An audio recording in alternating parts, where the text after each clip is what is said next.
صدر کو کہتا ہے میرے بچے بڑے ہو گئے، 15,000 سے اب میرا گزارا مشکل ہے، مہربانی شفقت فرمائیں اور تنخواہ بڑھا دیجیے۔ اس نے کہا امام صاحب آپ کو نہیں پتا مسجد کے ہم نے بہت سارے کام کرانے ہیں، آپ ایسا کریں وہ اپنے اخراجات کو، خرچے کو کم کریں، جہاں آپ زیادہ کھاتے پیتے ہیں وہ اخراجات کو، کھانا پینا کام کر دیں، اپنی ضروریات کو گھٹا دیں، تنخواہ نہیں بڑھا سکتے۔ آپ اندازہ لگائیے اس امام مسجد کا دل کتنا دکھی ہوا ہوگا۔ اس نے دوسرے نمازی کو کہا کہ بھائی تنخواہ 15,000 کم ہے، بہت مشکل سے گزارا ہوتا ہے، پریشان ہوں، بچے بڑے ہو گئے ہیں، وہ بیمار بھی ہوتے ہیں، ان کو لباس کی بھی ضرورت ہوتی ہے، ان کو بھی اچھے کھانے کی ضرورت ہوتی ہے، انہوں نے بھی اپنے نان کے داد کے جانا ہوتا ہے، فی سبیل اللہ کوئی گاڑی پر ان کو بھی سوار نہیں کرتا، بیمار ہو جائے تو کوئی فریق ان کو بھی دوائی نہیں دیتا، جوتا ٹوٹ جائے تو کوئی دکان والا ان کو فری جوتا بھی نہیں دیتا، کپڑوں کی ضرورت ہو تو کوئی فی سبیل اللہ ان کو کپڑے بھی نہیں دیتا، ان کی بھی ضروریات ہے، بیمار ہو جائیں ڈاکٹر بھی پیسے لیتا ہے، مہربانی فرمائے تنخواہ بڑھوا دیں۔ جو صدر صاحب تھے تو ان کو جب دوسرا نمازی ملا تو وہ صدر صاحب ان کو کہنے لگے یہ 8-10 لاکھ روپے ہمارے پاس جو مسجد کا بڑا ہے، یہ کلیم چینج کرواتے ہیں، یہ ٹوٹیاں چینج کرواتے ہیں، یہ پنکھے چینج کرواتے ہیں۔ وہ نمازی کہنے لگا صدر صاحب امام صاحب میرے پاس ہے، بہت پریشان ہیں، آپ ایسا کریں ان کی تنخواہ بڑھا دیں تو یہ ہم دھلا کے ان کی ضروریات کو کیا ہے وہ پورا کر سکتے ہیں، آپ ایسا کر دیں اور امام صاحب کا وظیفہ بڑھا دیں۔ لیکن وہ صدر صاحب کیا کہنے لگا یار اس امام سے تو میں بہت زیادہ تنگ آ گیا ہوں، کیسے اس کی تنخواہ بڑھائیں، یا اپنی ضروریات کو، اپنے اخراجات کو کم کر دیں۔ اور بھی کچھ لوگوں تک یہ بات پہنچی کہ یار امام صاحب کا 15,000 سے گزارا مشکل ہے، وہ بہت پریشان ہے، کیونکہ والدہ بھی،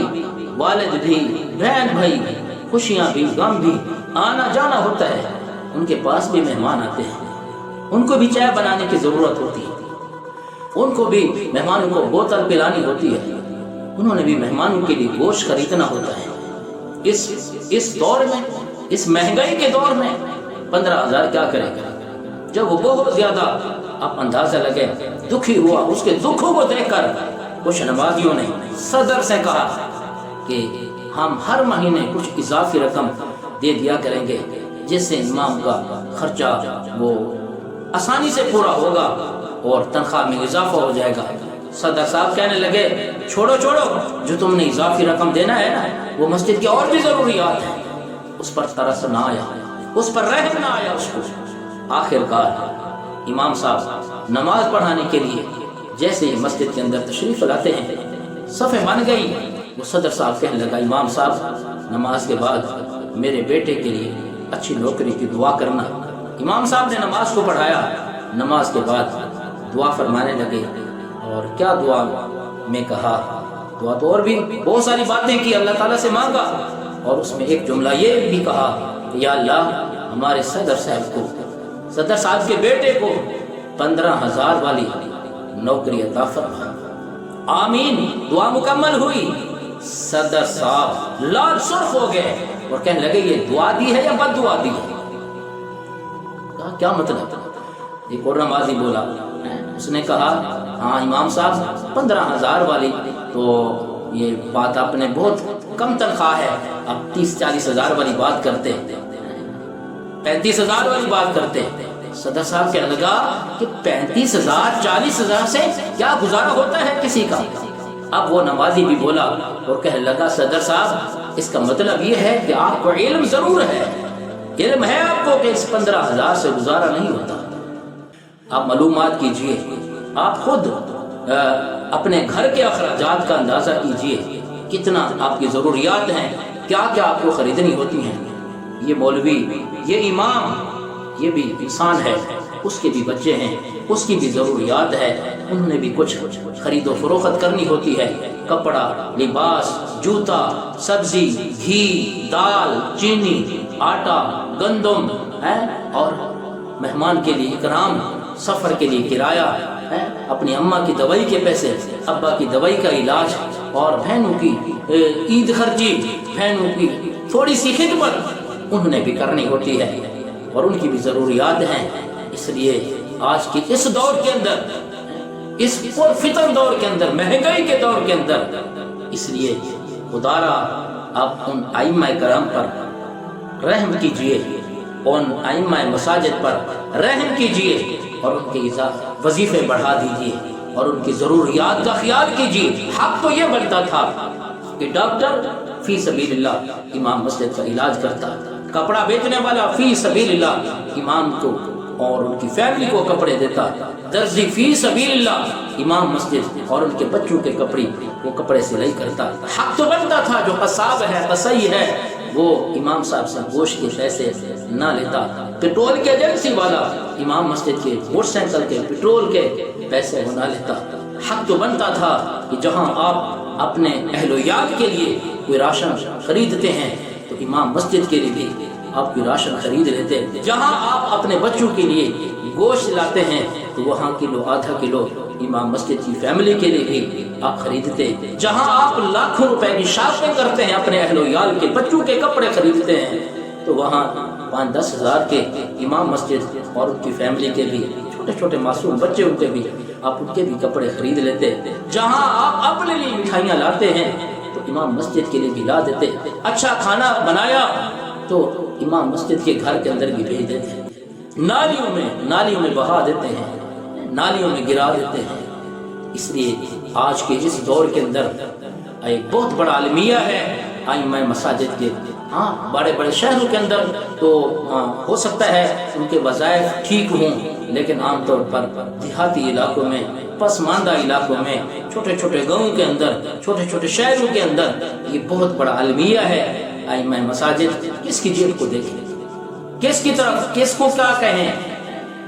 درد دل اپنا کس کو وہ سنیں۔ ان کی ضروریات ہے، ان کی ضروریات ہے، وہ کیا لمحہ ہوگا، وہ کیا لمحات ہوں گے، وہ کیا گھڑیاں ہوں گی جب امام صاحب کسی کام کے لیے شہر کو جانے لگے ہوں گے اور اس کے معصوم سے بچے نے اس کو کہا ہوگا ابو جی آج مٹھائی لانا، اور امام صاحب کی جیب میں 1 روپیہ بھی نہیں تھا، اس کی آنکھوں میں آنسو گرے، قطرے، اور یاد رکھیے یہ قطرے اگر تمہاری طرف بڑھ گئے تو تمہیں بہا کر لے جائیں گے، تمہیں بہا کر لے جائیں گے۔ اس لیے آپ ہر چیز پر دیکھ بھال، ہر چیز پر تذکرے ہو رہے ہیں، یہ المیہ، یہ المیہ، یہ المیہ، اور